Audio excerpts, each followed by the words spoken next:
Depuis sa nomination à la tête de la justice en République démocratique du Congo, le vice-premier ministre, ministre de la Justice, Constant Mutamba, s'est assigné les objectifs d'assainir la justice congolaise en RDC afin de faire de ces pays un vrai état de droit. Vous avez suivi plusieurs actions du ministre de la Justice et directement d'ici là, le ministre a lancé la consultation populaire avec une tournée sur la République démocratique du Congo, la libération de prisonniers. 421 prisonniers ont été également libérés dans la prison centrale de Makala, notamment sur les conditions carcérales qui étaient des bonnes raisons du ministre de la Justice, mais également la tournée ici dans le Haut-Katanga, également dans le Lualaba. Mesdames et messieurs, toutes ces actions du ministre de la Justice, nous allons en parler tout de suite avec son représentant légal sur la ville de Likasi, Maître Igo Kasongo. Il est également président du groupement du ministre de la Justice qu'on appelle la DIPRO, également le président de la fédération MOJEC, que nous recevons dans cette émission, avec qui nous allons échanger sur toutes ces questions. Alors, Maître Igo Kasongo, bonjour et ravi de vous retrouver dans cette émission. Bonjour, monsieur les journalistes. Je suis très content d'être invité dans votre studio que vous ne le donnez pas à n'importe qui. Moi, je suis un peu estomaqué d'être aussi invité dans votre émission. C'est un plaisir de vous recevoir en face de vous. Vous êtes le représentant légal du ministre de la Justice, Maître Constant Mutamba. C'est une charge, je suppose. Est-ce que ça va? Ça ne pèse pas tellement sur vous? Merci beaucoup, monsieur les journalistes. Je suis son représentant légal sur les plans politiques de son parti politique. Ce n'est pas une charge, mais je dirais c'est une responsabilité qui nous a été confiée et nous devons assumer cela, vu qu'il y a beaucoup de choses que nous ne devons pas apprécier dans les catégories des antivaleurs, parce que notre pays était régné des antivaleurs, des trafics d'influence. Aussi, il y a eu des hommes de pouvoir qui faisaient des abus sur des pauvres citoyens. Et les pauvres citoyens congolais étaient abandonnés, ils n'avaient pas là où ils pouvaient y aller. Mais aujourd'hui, ils ont un ministre qui se soucie de la population. Ils ont un ministre que le président de la République a choisi pour que sur les secteurs de la justice, puisqu'il y ait la confiance. Aujourd'hui, il y a un grand nombre de citoyens qui font confiance à la justice. Ce n'est pas comme auparavant. Auparavant, les gens, ils n'avaient pas de confiance vis-à-vis à leur justice. Ouais. Quelqu'un qui parle en justice, il dit non, je n'ai pas de moyens, je n'aurai pas bien de cause. Si tu n'as pas de moyens, donc c'est impossible de saisir la justice. Tu te retrouves être livré pour rien. Tu vois, la justice était basée sur l'argent. Donc, c'était comme un fonds de commerce pour certaines personnes. Un fonds de commerce, je pense qu'on va y arriver. Maître Igo Kasongo, on est en train d'aller un peu mollo-mollo. On va d'abord commencer par la consultation populaire, parce que le ministre, c'est un innovateur, le vice-premier ministre, ministre de la Justice, Constant Mutamba. Je l'appelle un innovateur parce qu'il a lancé il y a peu la bancarisation de la justice, la première qui n'a jamais existé en RDC.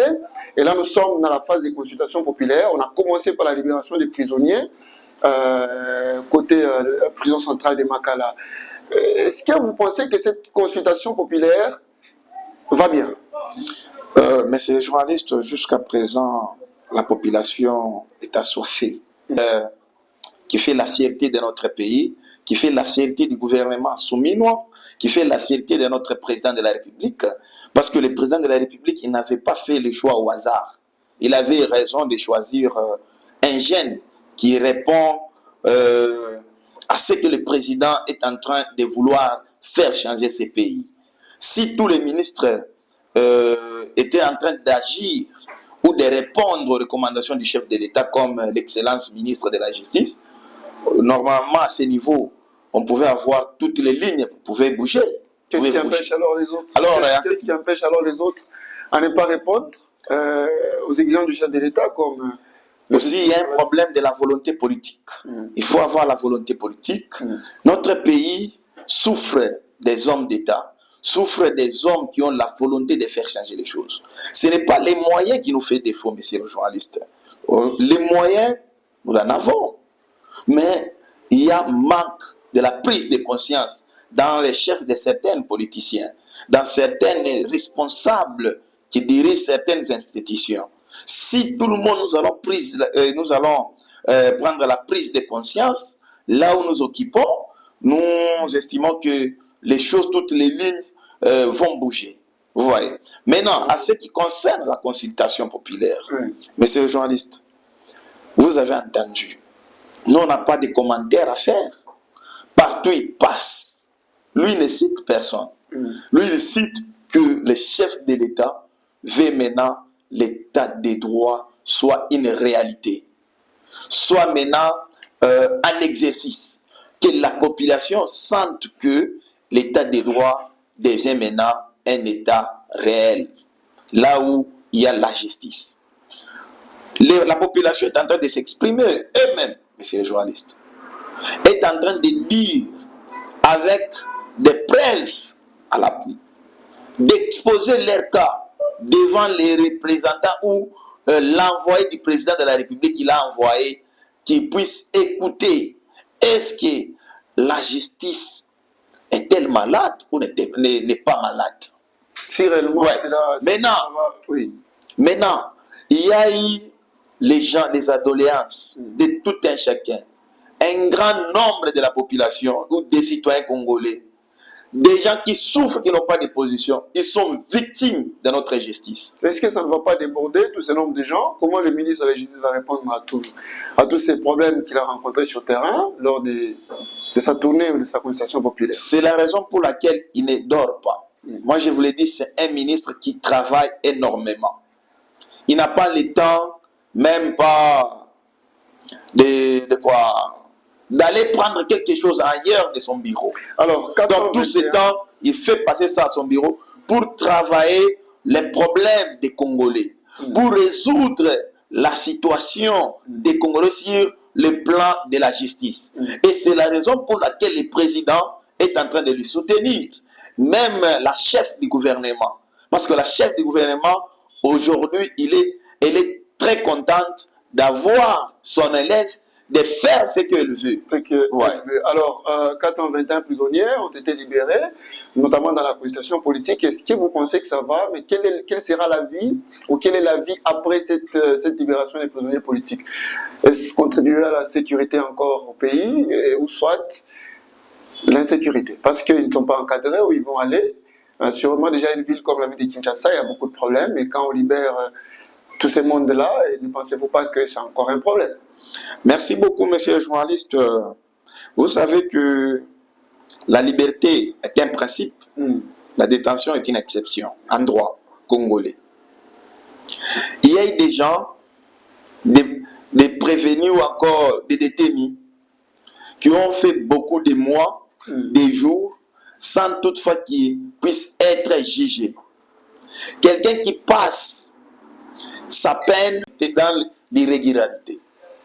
La personne n'a jamais été auditionnée, ni encore jugée devant son juge naturel. Et passe. Ils subissent involontairement. Alors, la libération conditionnelle, ce que vous devez savoir, c'est quoi? Lui ne connaît pas les prisonniers. Il ne connaît pas la situation de tout un chacun. Il y a une commission.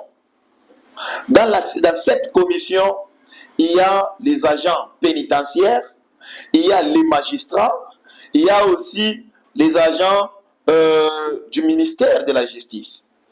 C'est les 3 groupes ici, 4 groupes qui travaillent ensemble à Sirnichi.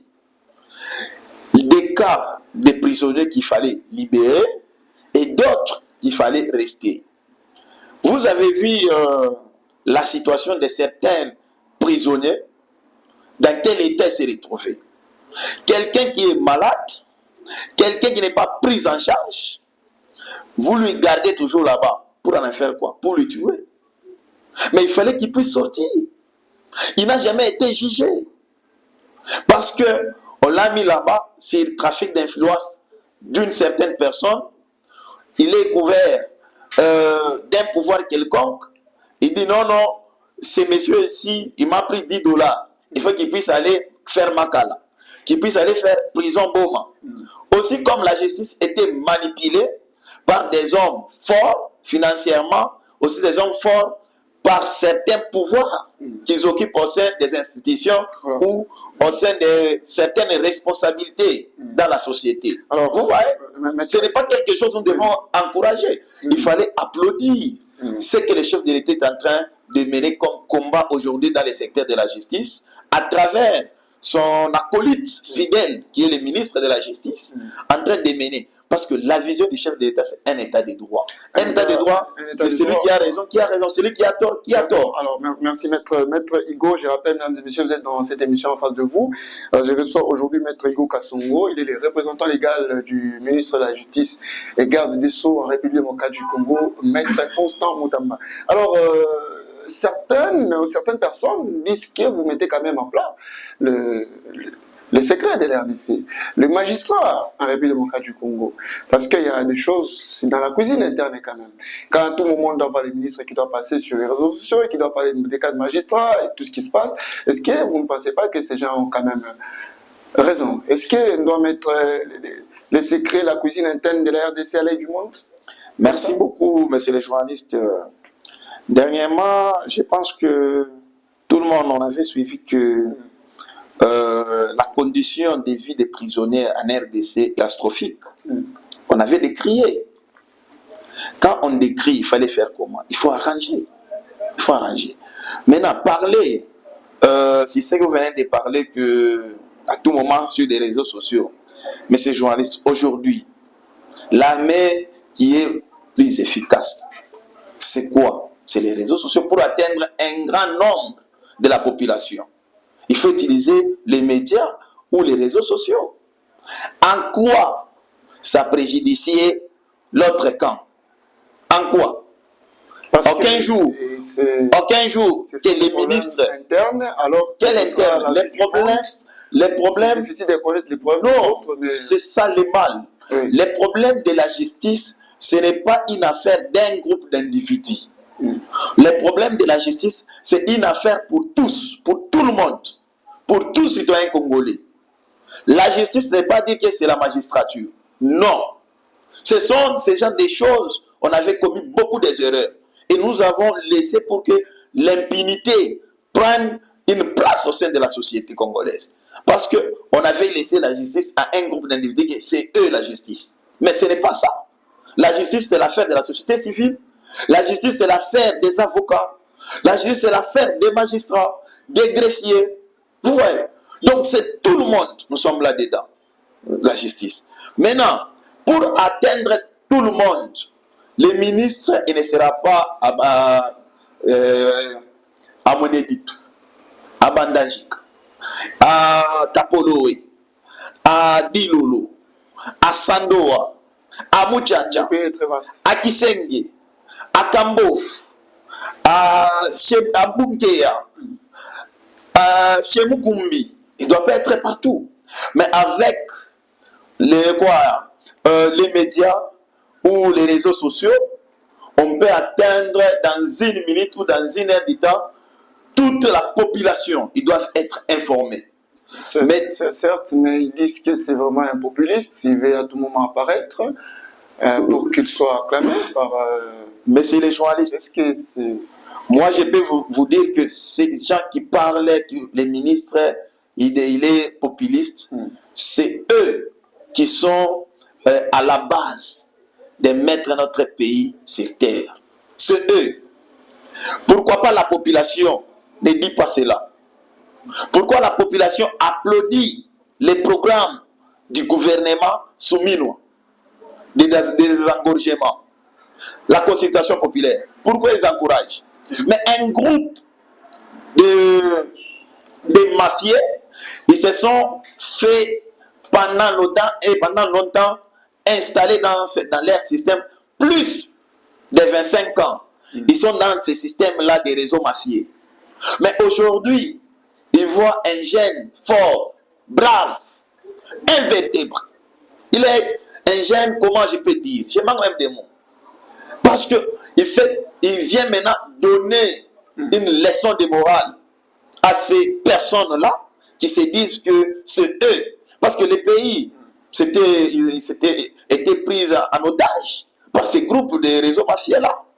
Alors, un jeune qui vient les donner une leçon, les faire voir comment travailler, aider la nation congolaise, travailler pour l'intérêt général, on lui traite pour un populiste. On lui traite pour un populiste. Pour nous, nous trouvons que c'est eux qui sont à la base. Parce que dire populiste, ça viole quelle loi? Ça préjudice quoi?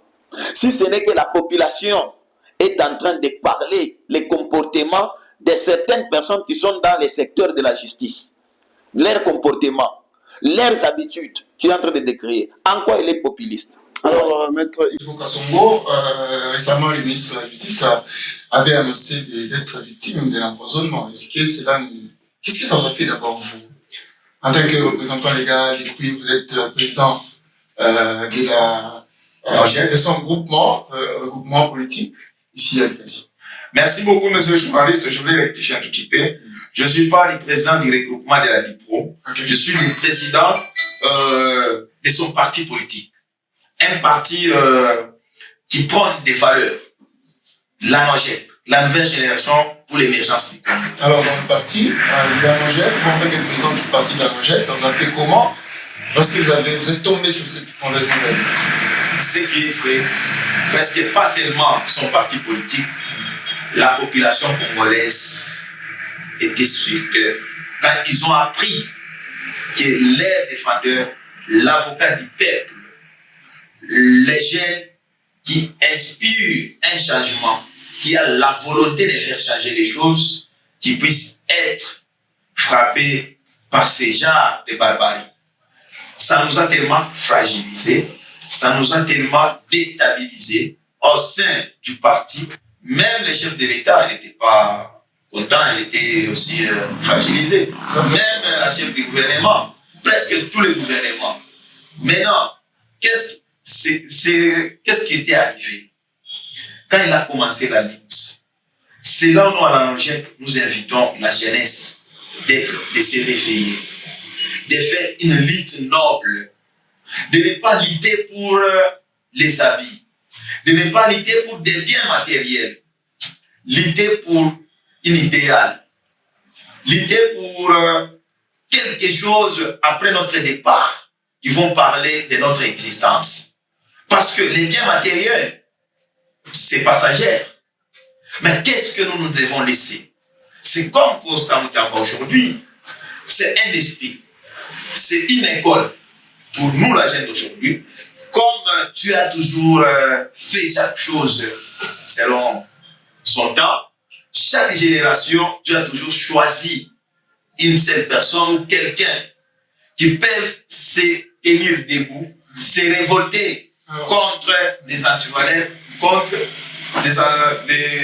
des anciennes habitudes, afin de redonner une autre image au pays. Alors ça nous a vraiment fragilisés, nous n'étions pas contents, et les enquêtes, ça continue. Et nous allons toujours démanteler ces réseaux-là, cette réseau-là, afin de découvrir qui a fait ça. Mais pour nous, et personnellement, de mon avis, je sais que ce sont les mêmes personnes aujourd'hui qui sont en train de décrier que l'excellence, il est populiste, c'est ça, ceux eux qui sont à la base. On veut empêcher les ministres, on veut les tout faire, on ne veut pas les actions qu'il est en train de poser par rapport à ce qu'il venait de dire. Oui, vous allez voir que ils sont en train de chercher comment intercaler. Alors, ils veulent qu'ils travaillent comme les autres ministres. Alors, travailler comme les autres ministres, c'est quoi finalement dans la médiocrité ou dans quoi finalement, comme vous dites, comme les autres? Donc, il veut lui aussi qu'il puisse s'aligner dans leur réseau mafieux, dans leur système des antivaleurs. Lui aussi, oui, qu'il puisse être dans leur réseau, qu'il puisse s'enrichir illégalement, illicitement, dans peu de temps, qu'il puisse être milliardaire, millionnaire aussi, qu'il puisse commencer à faire des voyages à l'étranger, comme eux ils font. Ouais. C'est leur souhait. Quand ils ont trouvé un jeune fort, un jeune assidu au travail, un jeune déterminé et qui a une vision du chef de l'État, d'un état de droit pour mener ces combats ici, c'est pas facile. Quand on a trouvé des résistants, c'est comme ça, ils sont passés pour les faire éliminer. Mais comme la personne qui est choisie par Dieu, même si vous faites vos plans de quoi, si Dieu a déjà mis son temps, c'est son temps. Tout ce que vous allez faire, ça n'aura pas d'impact. Est-ce que vous vous sentez en sécurité ici, en tant que représentant légal du ministre, ici sur les casses? Merci beaucoup, monsieur le journaliste. Quelle que soit la situation sécuritaire personnelle, ça ne m'inquiète pas. Ce qui m'inquiète, c'est les changements dans ma fédération de l'Écassi, dans la ville de l'Écassi. Et je compte aux autorités de la ville de l'Écassi, ils sont en train de m'accompagner dans cette lutte qu'on nous a laissé par l'excellence de l'aider, afin que les présidents du bureau du représentant du ministre de la Justice, de la consultation populaire, donc je compte sur la sécurité de la ville, parce que ce n'est pas un bien personnel ou du ministre ou les biens pour moi je cherche, c'est un bien d'intérêt général de la population de l'Écassi. Si nous allons, il y aura un groupe de gens qui vont vouloir nous faire disparaître rapidement, moi je trouve qu'ils seront aussi un jour devant l'injustice de Dieu. Voilà, alors Maître Hugo, parce que je rappelle, vous êtes dans cette émission en face de vous, vous êtes représentant légal du ministre de la Justice, le vice-premier ministre, ministre de la Justice, Constant Moutamba. Vous êtes également président de la Fédération Namojek, donc qui est le parti politique, vous l'avez souligné, du ministre de la Justice. Alors on va un petit peu finir, avant qu'on puisse parler de la Namojek, on va finir par cette bancarisation-là, parce que le ministre est toujours actif, il est novateur, il y a toutes les choses qui arrivent. Alors on va parler de cette bancarisation. Donc, vous avez décidé d'empêcher les magistrats de toucher l'argent du peuple congolais. Ça veut dire qu'il y a un problème, on ne donne plus l'argent aux magistrats, ou comme ça se passe dans les procédures normales. Merci beaucoup, monsieur le journaliste. Vous savez que même si vous prenez Kenge Wandondo, il avait dit cela. Il faut faire sortir les magistrats de la puissance d'argent. Pourquoi? Parce qu'un magistrat, il est comme tout fonctionnaire de l'État, comme tout agent de l'État. Il est payé chaque fin du mois. Les magistrats, ils ont leur prix. Alors, ce que nous avons constaté sur le terrain, il y a certaines personnes qui utilisent la justice comme un fonds de commerce. Quelqu'un, on le traduit en justice, c'est une affaire civile. Il est au parquet pour trouver une solution, une affaire de 100 000. Et l'acteur ou l'animateur de la justice, lui, il cherche à habiller cette affaire civile à une affaire pénale. Et il met, par exemple, l'escroquerie ou l'abus de confiance dans une dette. C'est une dette, par exemple. Il met abus de confiance et escroquerie. De 10 $ ou 20 $. Et quand la personne est arrêtée, sans toutefois respecter même pas la procédure normale pour arrêter quelqu'un. On l'arrête, c'est comme si c'est en flagrance, par mandat d'amener. On l'amène au parquet pour 50 $. Mais vous allez voir que on va lui demander l'amende plus que même la raison d'être en justice de 50 $. On lui demande 500 $, 100 $. Vous voyez. Alors, et il y a certains qui étaient animés par l'argent. Au lieu de rendre un bon droit ou une bonne justice, il compte d'abord sur l'argent, sur la manne transactionnelle. Maintenant, aussi, cette innovation, l'avantage c'est quoi? Ils ont décrié les conditions de vie. Ils ont décrié les installations. Mais si un service ne produit pas l'argent pour améliorer les conditions de vie, ça va provenir d'où? Qui va mettre ça? Parce que chaque service, ça doit produire. Il faut que ça produise de l'argent. Ils vont revenir d'une manière à leur service. Alors, la bancarisation favorise l'augmentation des recettes. Aujourd'hui, au ministère de la Justice, il y a l'augmentation des recettes à cause de la bancarisation. Et c'est une demande que nous faisons, que ça soit dans chaque ville, dans chaque là où il y a un parquet ou une juridiction, dans chaque juridiction, qui est à côté une bancarisation là-bas. Parce que tous les frais soient payés à la banque. Tous les frais de la justice, il faut payer à la banque. D'abord, la plainte est gratuite. Mais vous allez constater la plainte est devenue conditionnée. Il faut donner les moyens. Mais la langue de la plainte est gratuite.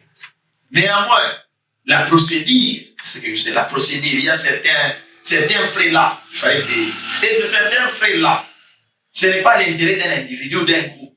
C'est à l'intérêt de tout un pays, que ça soit canalisé, que ça entre à la banque. Ouais. Pour aussi contribuer aux avancées du trésor public. Oui, oui. Alors, le trésor public, alors, et aussi à leur amélioration des conditions de vie.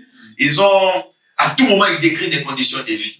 Ouais. Alors, Maître Igo, avant qu'on puisse parler de la NOJEC, je crois que vous avez beaucoup à argumenter par rapport à toutes les questions que nous avons posées, mais je voudrais un peu vous demander, vous, si un jour, parce que vous avez condamné les autres hommes politiques de ne pas vraiment respecter leur engagement en tant que leader politique, notamment dans notre ministère, est-ce que si vous occupez, vous, un ministère un jour, dans ces pays, nous sommes dans cette émission, vous êtes devant ces mondes, un grand public qui vous regarde, est-ce que vous allez vous faire la différence?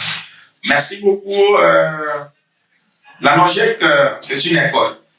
Je voulais vous répondre par rapport à la notion qu'on nous apprend par notre leader, par notre mentor. Ouais.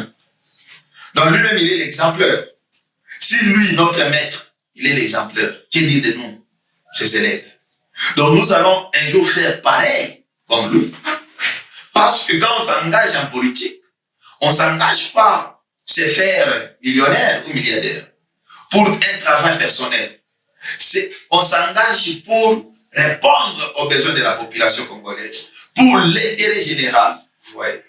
Donc, ça sera impossible de ne pas faire comme notre maître. Ça sera impossible. Mais nous voulons que cette génération que nous sommes, que nous puissions faire la différence avec des générations passées.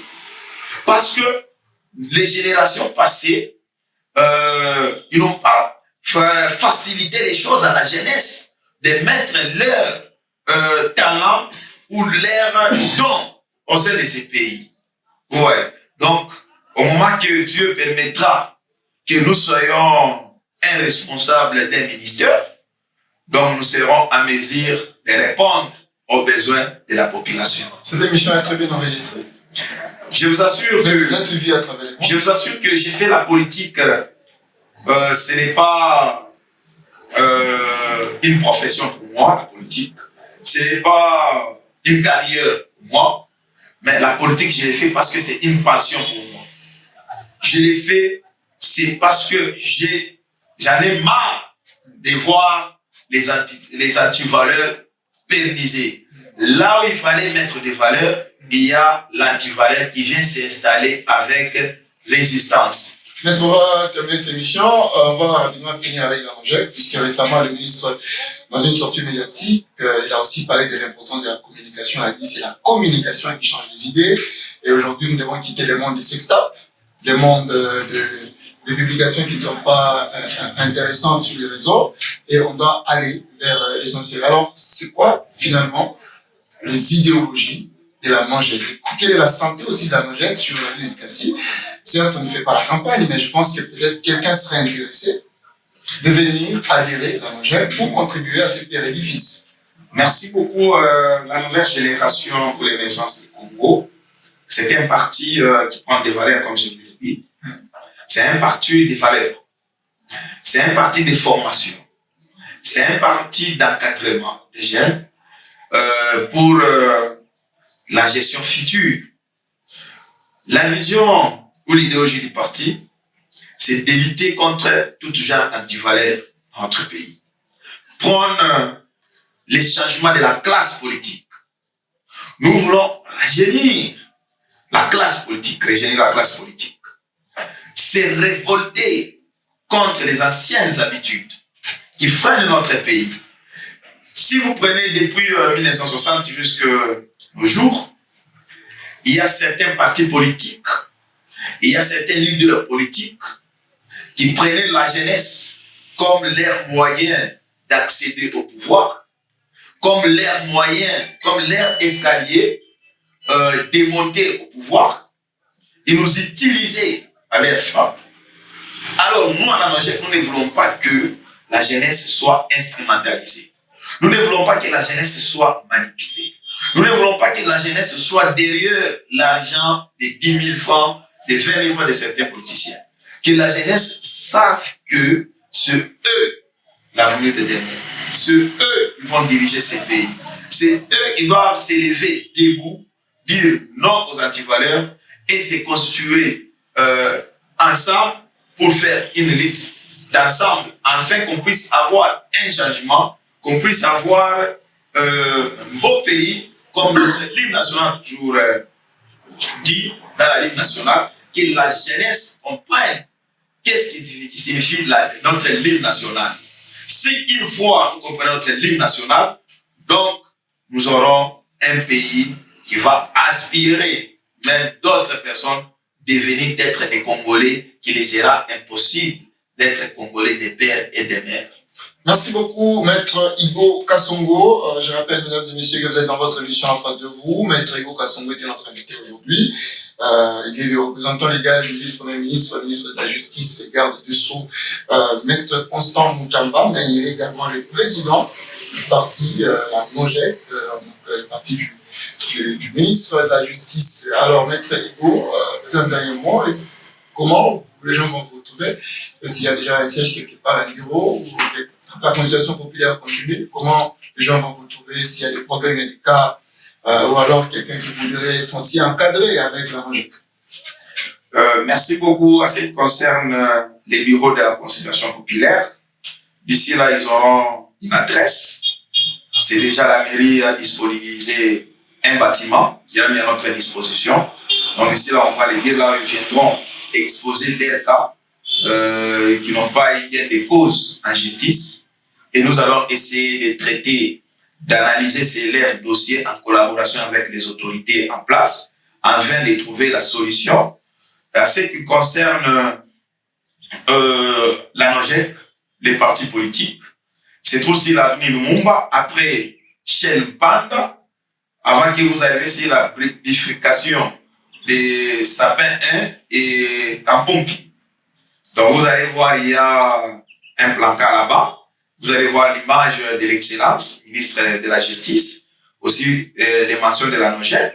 Vous entrez là-bas, à l'intérieur, vous allez nous trouver. Il y a le secrétaire qui est permanent. Vous allez s'adresser à lui. Donc vous aurez toutes les informations à ce qui concerne les partis politiques. Aussi, en ce qui concerne la consultation populaire, nous sommes disponibles. Il y a une commission. D'ici là, vous aurez l'adresse qui sera connue à toute la ville de l'Écassi. Néanmoins, à ceux qui auront besoin de nous, il y a les numéros de contact. Ils peuvent les prendre et nous contacter. Nous sommes disponibles pour les écouter et les aider afin qu'ils puissent être rétablis dans leurs droits. C'est ça le cheval de bataille de notre président de la République, l'excellence chef de l'État, Antoine Tshisekedi Tshilombo, qui a mis son élève Constant Moutamba à matérialiser sa vision de l'État des droits, de remettre tout celui qui est dans son droit, qui puisse se réjouir de ça. Donc, le régime du plus fort est déjà dépassé. Donc, tu sois qui, même tu es n'importe qui, quel que soit ton pouvoir tu occupes, une fois tu te retrouves dans la valeur, sache que tu vas rencontrer les chiens dans ton chemin. Les chiens est affamé. Merci beaucoup, Maître Igo Kassongo. Vous avez, en tout cas, vous avez été très clair. Les téléspectateurs vous ont suivi avec beaucoup d'attention. Et cette émission en face de vous sur AF comme média, elle ouvre grandement ses portes pour accompagner aussi la communication de la divinité, tout ce comme programme. Je crois qu'elle va grandir AF comme média et aussi en face de vous, avec vous également. Alors, merci vraiment de répondre à notre invitation. Et aussi, nous disons merci à toute l'équipe qui m'en réalise. Il y a Nice, il y a Georges, il y a Philippe, donc derrière les caméras. Merci mesdames et messieurs d'être fidèles. Et nous espérons en tout cas vous retrouver très prochainement. Venez dans cette émission. Et les programmes d'AF comme média, il y en a beaucoup. Je vous ai parlé de tout dans la vidéo précédente. Vous pouvez rester abonné sur notre chaîne pour nous suivre. Nous espérons vous retrouver très très prochainement.